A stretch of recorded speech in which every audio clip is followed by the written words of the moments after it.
केवल ज्ञान है इसका स्वरूप, पर हो दूजे के संग से विरूप। विज्ञप्ति यथा यथा चमकाए, कहाँ छोड़े कुछ मैं का लेश भी न पाए।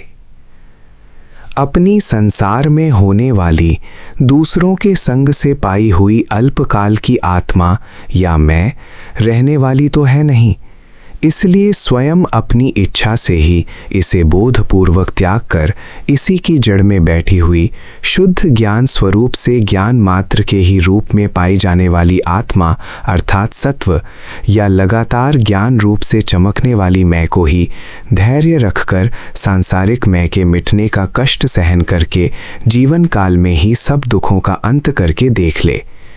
इसके लिए अपनी बाह्य या सांसारिक मैं को मिटाने का संशय ना माने, वो मिटने ही वाली है।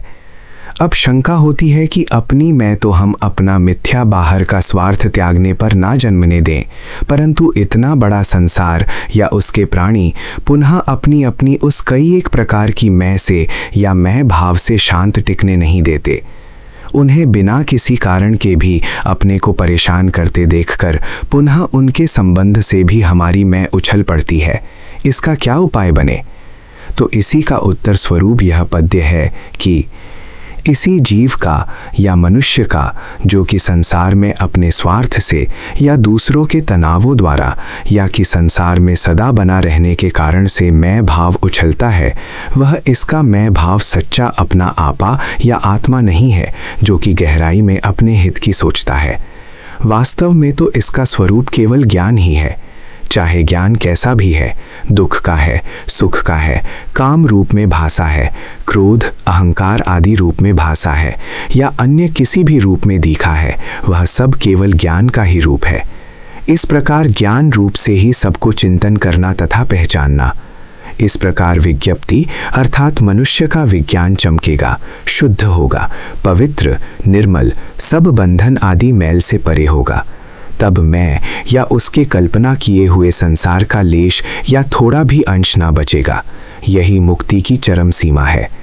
इसी ज्ञान के रूप में ही साधक को अपनी दृष्टि रखनी है। जो कुछ सांसारिक दूसरों के संग से मैं भाव या विकार दृष्टि में पड़ते हैं, वे सब क्षण मात्र के ही हैं, रहने के तो है नहीं।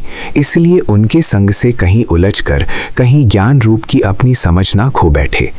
यह जो दूसरों का संग है, वही ज्ञान के सच्चे स्वरूप को छुपाकर कुछ दूसरे को सत जैसा अर्थात दुख है, सुख है, मित्र है, शत्रु है, बुरा करने वाला है, ऐसा बना देता है।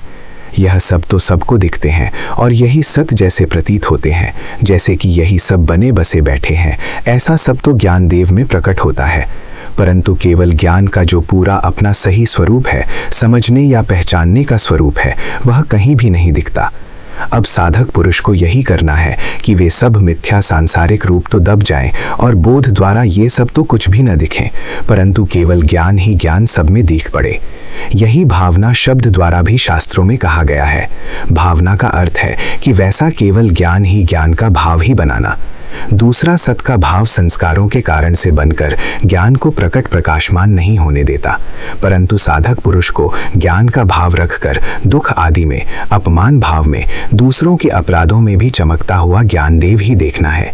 यही पद्य में कहा गया है कि विज्ञप्ति अर्थात विज्ञान ही मनुष्य में जैसे जैसे चमकेगा, वह संसार में कुछ भी ना छोड़ेगा, किसी की भी सत्ता या हस्ती टिकने ना देगा। यहाँ तक कि अपने में या दूसरों में चमकने वाली, एक दूसरे के संबंध से ही चलने वाली मैं भी कहीं ना दिखेगी।